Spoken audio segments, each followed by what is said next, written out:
소교리 문답 제50문. 자, 질문합니다. 제2계명에서 명하는 것은 무엇입니까? 제2계명이 명하는 것은 하나님께서 그의 말씀으로 정하신 모든 종교적 예배와 규례들을 순전하고 온전하게 받고 지키며 유지하라는 것입니다. 예, 좋습니다. 이 계명이 요구하는 것이 무엇이냐 하는 질문이죠. 그 답이 어떻게 되어 있는가 하면은 하나님께서 그의 말씀으로 정하신 모든 종교적 예배와 규례들, 그 규례들을 여기 순전하고 온전하게 받고, 그냥 받는 게 아니라 순전하고 온전하게 받고 지키며 유지하라 하는 것이 이 제2계명이 우리에게 요구하시는 바입니다. 이렇게 정리하고 있습니다. 우리는 이제 지난 주일에는 49문을 통해서 이 계명의 내용이 무엇인가, 그 이 계명이 가진 내용이 무엇인가를 우리가 살펴보았죠. 자, 이 계명은 어떤 거였습니까? 너를 위하여 새긴 우상을 만들지 말고, 또 위로 하늘에 있는 것이나 아래로 땅에 있는 것이나 땅 아래 물속에 있는 것에 아무 형상이든지 만들지 말며. 그러니까 가장 중요한 게 만들지 말며, 그죠? 너를 위하여 새긴 우상을 만들지 말고, 또 위로나 하늘에 있는 것이나 아래로 땅에 있는 것이나 땅 아래 물속에 있는 것에 어떤 형상이든지 그것을 만들지 말라. 뭐로 만들지 말라고요? 내가 섬기는 신으로. 그러니까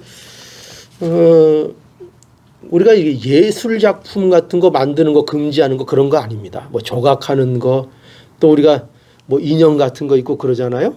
그런 거를 금하는 그런 계명이 아닙니다. 우리가 이걸 너무 지나치게 받아들여서 무조건 뭐 예술가들이 조각 같은 거 하고 그러잖아요.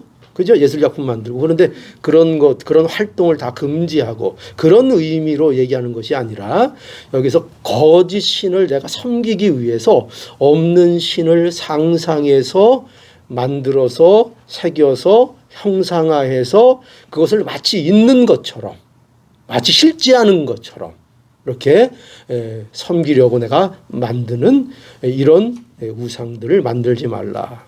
그런데 더 중요한 건 뭐라 그랬죠? 더 중요한 것은 하나님을 형상화하지 말라.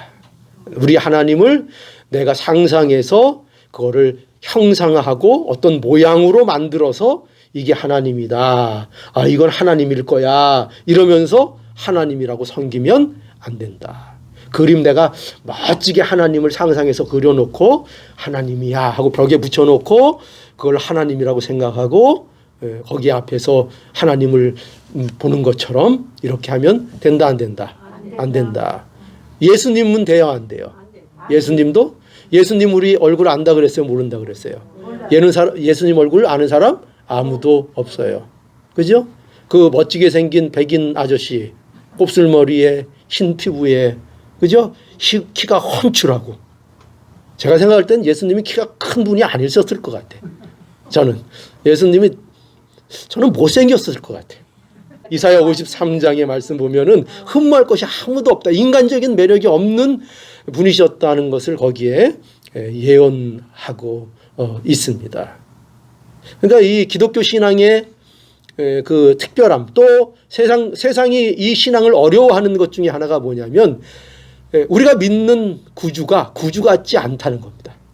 그러니까 세상 사람들이 보는 관점에서는 전혀 그리스도 같지 않은 모습으로 우리에게 오시는 그리스도이기 때문에 세상이 받아들이지 않는다 하는 거죠. 우리 예수님 모습 어떻게 생겼는지 모릅니다. 전부 다 걸어놓고 있는 건 상상해서 그려놓은 거죠. 그런 거 형상화. 왜 형상화한다고 했습니까? 왜 인간은 도대체 이렇게 자꾸 형상화하려고 할까요? 왜 하나님을, 왜 신을 자꾸 눈에 보이는 것으로 만들어서 섬기는 것을 인간들이 왜 좋아한다고요? 자기가 주인이 되고 싶어서. 자기가 보고 마음대로 주장하는 신을 만들고 싶은 거죠. 그래서 우리가 이 우상 새겨 만드는 것, 어떤 것도 우리가 만들어서도 안 되고 또 절하지도 말고 섬기지도 말라 하는 것이 1계명의 말씀이었습니다. 하나님은 어떤 하나님이라고요? 여기 사랑하는 사이에는 뭐가 있어요? 질투하시는 하나님이다. 하나님은 우리에 대해서 너무나도 열정적으로 우리를 사랑하시고 우리에게 모든 관심과 초점을 갖고 계시기 때문에 하나님은 어떤 하나님이시다? 질투하시는 하나님이시다. 그렇게 표현하고 있는 거죠. 그래서 어떤 모양이든지 하나님을 형상화해서 엉뚱한 것을 하나님이라고 섬기는 이런 일을 금하는 것. 이것이 이제 이 계명이 가지는 내용이라 했습니다. 우리가 1계명은 예수님 그 예배의 대상을 우리가 말하는 것이었다고 한다면 우리가 2계명의 핵심은 예배하는 방식이다. 그죠? 예배하는 방식, 어떻게 예배해야 하는가 하는 것을 이제 이 계명이 우리에게 가르쳐 준다. 이것이 이 계명의 내용이었습니다. 그런데 오늘 소교리문답 50문에서는 이러한 이 계명이 그럼 우리에게 요구하는 것이 무엇인가 하는 질문인데 이 계명이 우리에게 요구하는 것이 있다는 거죠. 다시 볼까요? 자, 이 계명이 명하는 것 뭐라고 되어 있습니까? 다시 한번 우리 소교리문답 50문 보죠. 이 계명이 명하는 것. 자, 다시 한번 읽어보죠. 시작. 하나님께 그의 말씀으로 정하신 모든 종교적 예배와 규례들을 순전하고 온전하게 받고 지키며 유지하라는 것입니다. 이것을 가르쳐 준다. 이것을 이 계명이 요구한다 하는 것입니다. 하나님의 그의 말씀으로 정하신 종교적인 예배. 그러니까 이 종교적인 예배라는 것은요, 그 성경적 예배 이런 말입니다. 성경적. 그러니까 성경에서 말하고 있는, 성경에서 가르쳐주고 있는 예배 그런 뜻입니다. 그런 종교적 예배와 그리고 규례들이 있다는 것이죠. 그러니까 하나님이 그의 말씀으로 정하신 성경적 규례 그리고 그 예배의 방법 규례가 있다. 그것이 무엇이냐? 어떤 것들일까요? 성경에서는 우리에게 하나님께 어떻게 예배하라고 하십니까? 신령과 진정으로 예배하는 것 근본적인 문제죠. 그건 그죠? 정말 예배가 예배되게 하기 위한 가장 근본적인 문제. 예수 안에서 신령과 진정으로 드리는 예배 드리는 것 마땅한 겁니다. 그 오늘날 우리에게 그 예배를 요구합니다. 그런데 그 예배가 하나님이 정하신 예배의 어떤 그 법칙, 종교적인 예배 그리고 성경적 예배 규례가 되기 위해 규례 그런 것들을 하나님께서 주셨다는 거죠. 그런 게 뭐냐? 과연 우리가 아무 형식, 그럼 우리가 예수님 안에서 예배 드리는 것이면 그럼 우리에게 있어서는 아무 형식도 필요 없는가? 그냥 아무렇게나 하면 되는가? 그게 아니라는 거죠. 누군가가 나는 예수 안에서 예배합니다 하면서 그래서 나는 아무것도 안 합니다. 난 그냥 예수 안에서 예배합니다. 예수 앞에서 난 나갑니다. 그렇게 하면 되는 것이냐? 또 그렇지 않다는 거예요. 하나님께서 예수 그리스도 안에 있는 자들이 하나님 앞에 또 예배할 때에 예배해야 하는, 어떻게 예배해야 하는 그 예배의 규례들을 가르쳐 주셨다는 거죠. 어떻게 예배해야 되는가? 우리가 예배할 때 우리는 예배 요소 중에 어떤 것들이 있습니까? 우리가 이게 쉽게 생각하면 이렇게 생각하면 됩니다. 우리가 주일날 예배할 때에 어떻게 하나님 앞에 예배 드리는가? 어떤 순서를 가지고 하나님 앞에 예배 드리는가 할 때 그 예배의 순서들, 예배의 요소들이 우리가 생각해서 아무렇게나 정해서 그렇게 예배를 드리는 것입니까? 아니죠. 하나님의 말씀에 부합되게 맞게 예배를 구성해서 드리고 있는 것이죠. 그럼 그 안에 구성들을 보면 알죠. 하나님께서 우리에게 어떻게 예배하라고 하셨는가 할 때 우리는 예배 시간에 뭘 합니까? 예배 시간에 뭘 합니까? 첫 번째 찬송을 하죠. 그죠? 찬송을 하라는 것입니다. 그러니까 예배는 예배의 요소에 반드시 무엇이 들어가야 한다? 하나님 앞에 찬송해야 한다는 거죠. 힘써서 찬송하고 성도들이 모여서 찬송하고 함께 찬송하고 날마다 새 노래로 하나님 앞에 은혜를 받아서 새로운 심령을 가지고 구원의 은혜에 감격해서 하나님 앞에 찬송하는 그 찬송의 요소가 예배 속에 있어야 그것이 하나님 앞에 드리는 예배의 형식이 된다 하는 것이죠. 그죠? 그래서 찬송을 하라. 찬송하라. 또 예배 시간에 뭐 합니까? 예, 그죠? 말씀이 있죠. 말씀, 성경을 읽고, 그죠? 성경 말씀을 묵상하고, 또 말씀을 전파하고, 말씀을 듣고, 찬송하고, 또 뭐 합니까? 기도하라고 했으니까요. 기도로서 하나님 앞에 예배하는 것입니다. 우리가 기도로서 예배하는 것입니다. 또 우리가 뭘 해야 합니까? 또 우리가 1월 1일 날 뭐 합니까? 1월 1일 날 우리 뭐 하기로 돼 있습니까? 네, 성찬식을 합니다. 성례를 행합니다. 그러니까 성례도 예배의 요소라는 것을 알아야 합니다. 성례를 통해서 은혜를 누리고 성례를 통해서 예수 그리스도의 피와 살에 참여하고 그리고 그 안에서 하나님 앞에 예배하고 그게 다 예배의 중요한 요소들입니다. 또 그뿐만 아니라 예배는 그런 우리가 모여서 드리는 것으로만 예배가 구성되어 있는 것이 아니라 우리의 삶 속에서 실제로 말씀을 가지고 기도를 가지고 찬송을 가지고 어떻게 우리의 삶을 살아가는가 하는 것도 우리의 예배의 중요한 요소라는 것을 알아야 합니다. 그래서 여러분 우리 자녀들에게 대하여 말씀을 가르치고 자녀들을 말씀으로 양육하고 말씀으로 훈계하고 하는 이런 일도 우리에게 있어서는 중요한 예배일 수 있다는 것을 알아야 합니다. 우리가 이런 예배들은 좀 소홀하게 하기 쉽죠. 이건 예배가 아닌 줄 압니다. 그러나 이스라엘 백성들에게 하나님께서 주신 중요한 명령이 뭐냐면 이스라엘아 들으라 하면서 주신 명령이 뭐예요? 너희가 전심으로 나를 사랑해라 하면서 그 전심으로 사랑해야 된다는 것을 누구에게 가르치라고 했어요? 자녀들에게 전하여 가르치라. 일어설 때나 설 때나 나갈 때나 들어올 때나 항상 그 자녀들에게 교육하라. 말씀으로 가르치라. 삶 속에서 가르치라. 그것이 우리에게 있어서 중요한 예배의 요소라는 것을 또한 알아야 합니다. 또 그뿐일까요? 말씀의 권징. 말씀으로 권하는 것입니다. 말씀으로 권징하는 것입니다. 오늘날 교회의 가장 안타까운 모습, 잊혀지고 있는 모습이 뭐냐면요. 교회에 권징이 없어졌어요. 그게 뭐냐면은 예전 교회는요. 교회에서 징계를 했습니다. 권징을 했어요. 그러니까 신앙에 어긋난 명백한 일들이 생기면 그 성도를 호되게 징계했습니다. 무슨 오늘날처럼 뭐 혼내면 교회 안 나올까 삐질까 이런 거 없었어요. 자, 그래서 예배의 요소들이 이렇다 하는 것입니다. 이러한 하나님께서 성경적 예배로서 규례로서 예배의 요소로서 우리에게 가르쳐 주신 것들이 있다는 거예요. 그런데 그런 것들을 따라 어떻게 해야 된다는 거죠? 예배해야 한다는 거예요.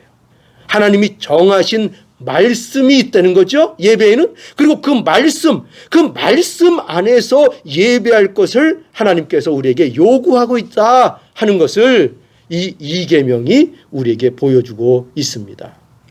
그래서 하나님께서 그의 말씀으로 정하신 모든 성경적 예배와 규례들을 여기 보면 순전하고 온전하게 받고 지키며 유지하라 이렇게 말씀하고 있죠. 여러분 온전하고 순전하게 받고 지키고 유지하라는 거예요. 순전하다는 것은 단순하다는 걸 얘기하는 거예요. 순전하다. 불순물이 없다. 그렇죠? 정금에는 뭐가 없어요? 불순물이 없죠. 그 순전함, 불순물이 없는 단일한 그 마음. 또 여기 보면은 온전하다. 온전하다는 건 뭘까요? 완전하다. 뭐가 도대체 완전한 걸까요? 여기서 말하는 이 온전하다는 것은요, 이거예요. 거기에서 뭔가를 덜고 첨가하지 않는다는 온전함이에요.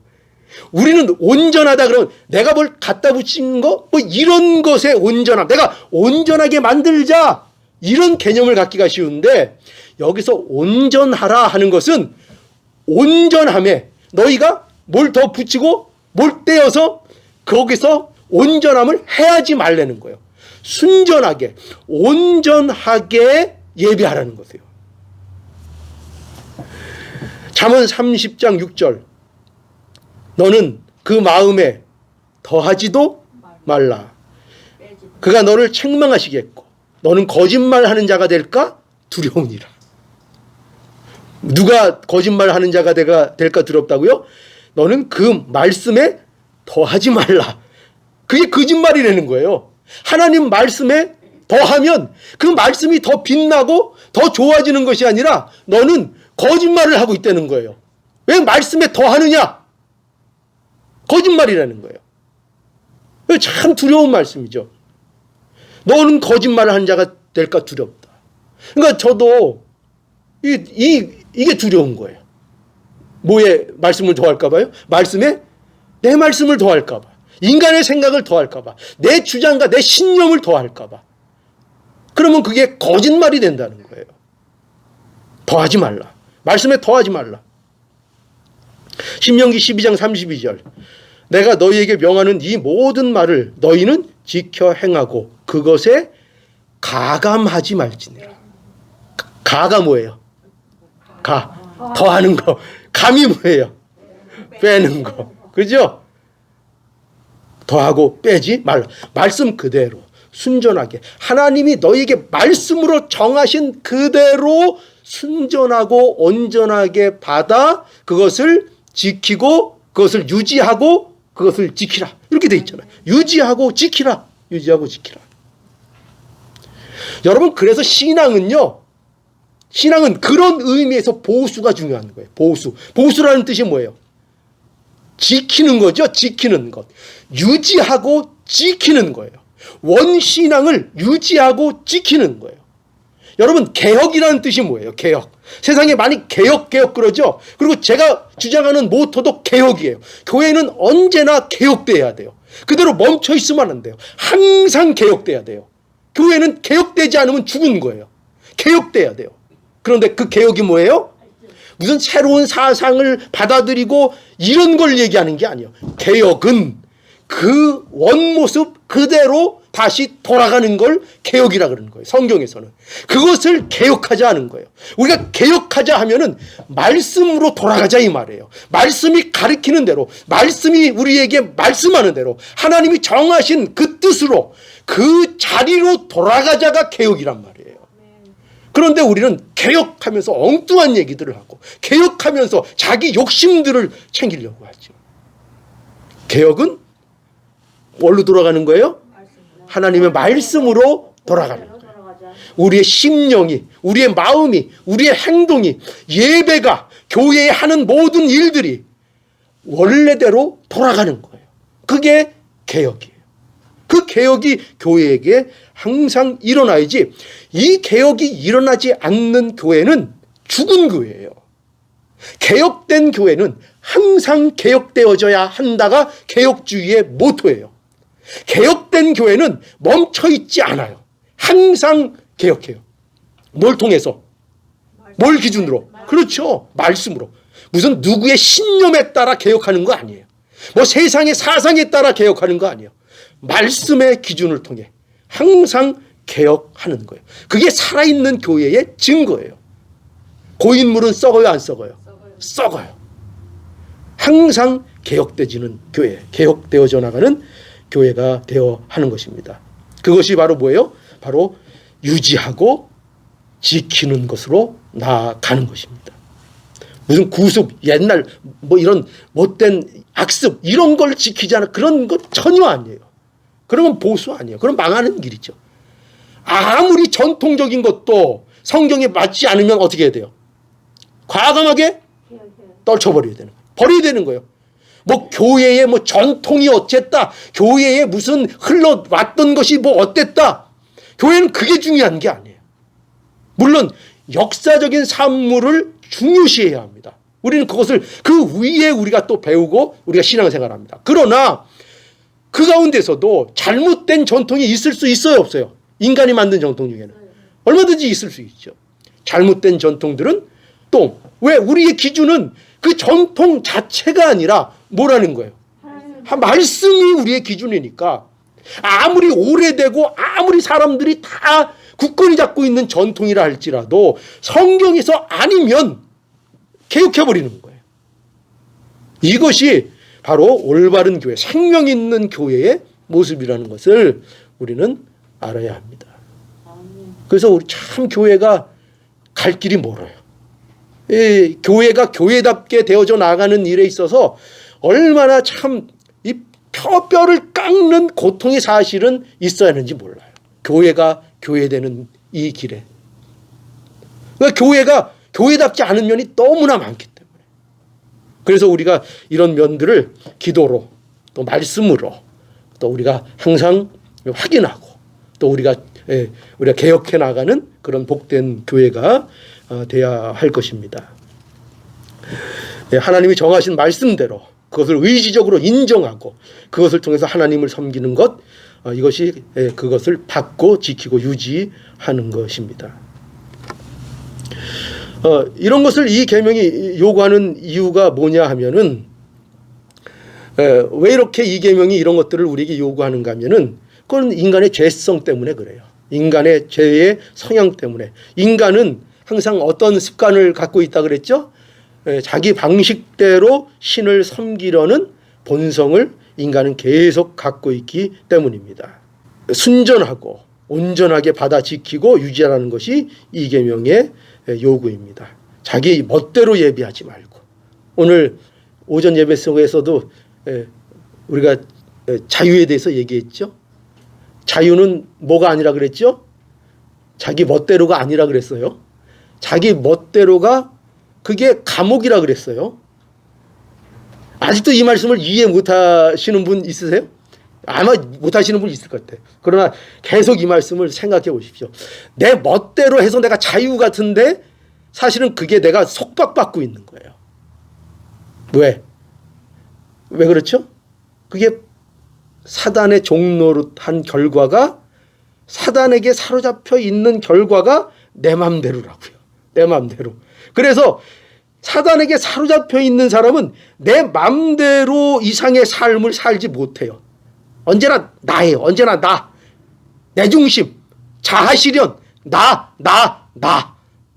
이게 다예요. 속박. 이게 한정되어 있는 거죠. 감옥이에요. 감옥. 이 이상을 벗어날 수 없어요. 내 멋대로의 감옥에 갇혀 있는 거예요. 오직 예수 그리스도 안에서만 이 내 멋대로 나를 위하는 이 자유에서 벗어날 수 있다니까요. 이 속박에서. 그래서 그리스도인의 삶, 영적인 하나님의 세계의 삶을 살아가게 되는 거죠.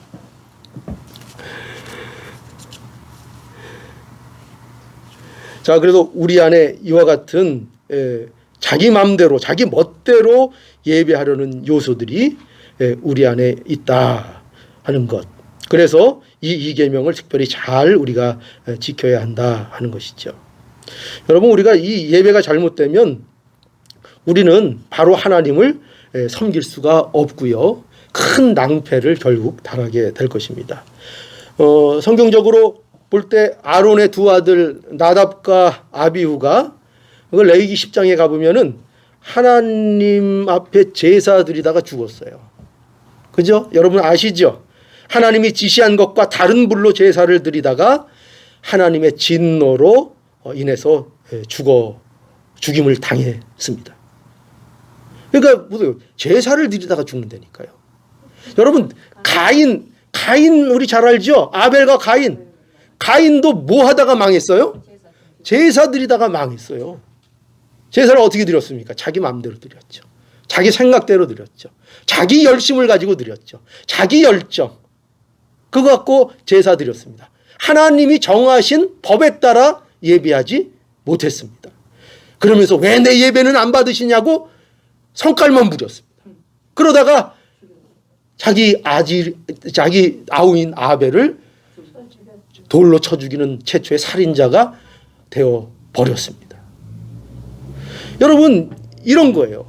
예배는 내 마음대로 드리면 안 되는 거예요. 예배를 내 마음대로 드리면 망하는 거예요. 하나님의 정하신 종교적인 성경적인 법에 따라, 그 가르쳐 주신 규례에 따라, 성경적인 가르침에 따라 하나님 앞에 예배해야 하는 것입니다. 호세아 4장 6절에 보니까 내 백성이 뭐가 없어서 망했다고요? 내 백성이 망했도다. 뭐가 없어서 망했다고 하셨냐면은 내 백성이 지식이 없어서 망하는도다. 망하는도다. 돈이 없어서 망한다고요? 배가 고파서 망했다고요? 아니에요. 말씀, 지식이 없어서. 여러분, 그래도 호세아 4장 6절에 보니까 내 백성이 지식이 없음으로 망하는도다. 내가 지식을 버렸으니 나도 너를 버려 내 제사장이 되지 못하게 할 것이요. 내가 내 하나님의 율법을 잊었으니 나도 내 자녀들을 잊어버리리라. 얼마나 무서운 경고의 말씀입니까? 그러니까 결국 이렇게 자기 멋대로가 되면 어떤 결과가 나와요? 로마서 1장 23절의 말씀처럼 썩어지지 아니하는 하나님의 영광을 썩어질 사람과 금수와 버러지의 형상으로 바꾸느니라. 그죠? 자기 마음대로 하나님을 믿게 되면 하나님을 뭐로 만들어버려요? 썩어질 것으로, 썩어질 사람과 금수와 버러지 형상으로 하나님을 바꿔버리는 이런 죄를 범하게 된다 하는 것입니다. 그래서 이 계명이 주는 명령이 뭐냐? 우리가 꼭 예배해야 한다는 것입니다. 순전하게, 온전하게 하나님의 말씀대로 예배를 멈추지 말고 계속해서 예배를 하는 것이 마땅하다 우리에게 말씀하고 계십니다. 여러분, 예배의 주인공은 누구십니까? 하나님이십니다. 그렇죠? 여러분, 이 면을 우리가 분명하게 알고 예배를 드려야 돼요. 예배의 주인공은 사람이 아니라 하나님이시라는 것을 우리는 알아야 합니다. 예배를 통해서 하나님을 높이고 하나님을 찬양하는 것입니다. 그 목적 자체가 누구에게 있는 거예요? 예배 드리는 목적 자체가 하나님께 있다는 사실을 알아야 합니다. 그런데 보세요. 예배가 점점 어떻게 됩니까?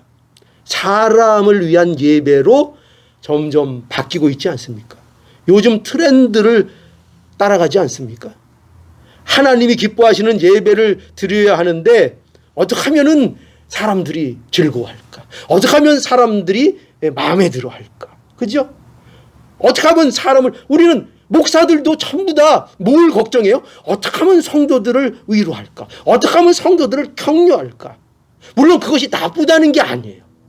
그런데 예배의 목적이 뭐냐?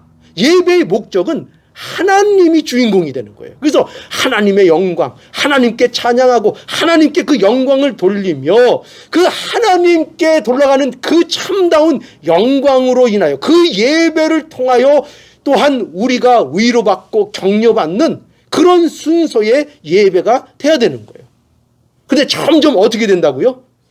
사람 중심의, 사람의 입맛을 맞추는 예배로 이 예배들이 자꾸 변화하고 있다는 것은 참으로 안타까운 것입니다. 그러니까 우리는 늘 뭘 마음에 예배 드릴 때마다 뭘 기억해야 되겠습니까? 언제나 이 예배의 주인공은 누구시다? 하나님이 주인공이시고 하나님께 예배하는 시간이다 하는 것을 언제나 놓치지 않아야 할 것입니다. 그래서 여러분, 예배 시간에 우리가 딴 거를 하는 거는 참 이게 하나님 앞에 죄송스러운 일이 될 수밖에 없는 거죠. 왜냐하면 그 시간의 주인공이 하나님이고 하나님께 모든 것을 집중하고 하나님께 예배해야 하는데 신경이 온통 딴 데가 있고 전화기에 이렇게 신경이 가 있고 또 예배 드리다가 또 나갔다 들어오기도 하고 뭐 이런 일들은 사실은 이게 예배 시간에는 합당하지 않은 것을 우리가 알아야 합니다. 여러분, 우리가 예배의 본질, 이거 무엇인가? 하나님 앞에 예배를 드린다 하는 이 정신, 이것을 우리는 언제나 잊지 않아야 할 것입니다. 우리 특별히 공예배 중요하게 생각해야 합니다. 공예배, 그죠? 우리 주일 예배, 공예배 모여서, 공예배라는 것은 모여서 교회의 이름으로 모여서 함께 드리는 이 예배, 이 예배를 아주 소중하게 생각할 줄 아는 거, 이것이 신앙의 기본이라는 것을 알아야 합니다. 나는 삶의 예배를 드릴 거예요. 나는 그렇게 모여서 뭐 그렇게 드리는 거 저는 안 해도 돼요. 저는 자유예요. 저는 그래서 그냥 집에서 내 마음대로 예배 드릴 거예요. 제발 이런 함정, 이런 참 이게 어디에서부터 이런 것들이 나오는지는 참 알 수가 없어요. 그러나 그렇게 해서는 안 됩니다. 공예배를 성도들이 함께 모여서 함께 찬양하고 함께 말씀 듣고 함께 말씀 묵상하는 이 공예배의 아름다움과 풍성함을 우리가 누릴 수 있어야 합니다. 이게 얼마나 중요한지 몰라요. 그 켈빈이 교회를, 종교를 개혁을 할 때 가장 중요하게 생각한 것이 예배의 개혁이었다는 것을 알아야 합니다. 예배의 개혁. 예배가 종교 핵심의 개혁이 중심이었어요. 예배를 하나님 앞에 똑바로 드리자. 다른 거 아무리 열심히 해도 예배를 하나님 앞에 똑바로 드려야 한다. 하나님 앞에 영광을 돌리는 참다운 예배, 예수 그리스도 안에서 나오는 참다운 예배, 인간의 의의를 자랑하지 않고 인간의 의의를 가지고 나와서 나 잘났죠 하는 그런 예배 아니고 온전히 하나님 의지에서 나오는 인간의 공로를 세우는 그런 교회 말고, 그런 예배 말고 하나님 앞에 죄인이라고 꼬꾸라지고 항복하고 하나님 앞에 은혜를 구하는 그 하나님께 나오는 그 예배, 진정한 예배를 회복해야 한다. 그 예배가 우리에게 회복되어져 나갈 때, 우리 10년 가운데 회복되어 나갈 때 분명히 우리 교회에도 하나님이 주시는 놀라운 부흥의 역사가 일어나게 될 것입니다. 이 사실을 꼭 믿으시고 우리가 하나님 앞에 늘 진정한 예배를 드리기 위해서 힘쓰는 우리 모두가 되기를 간절히 바랍니다.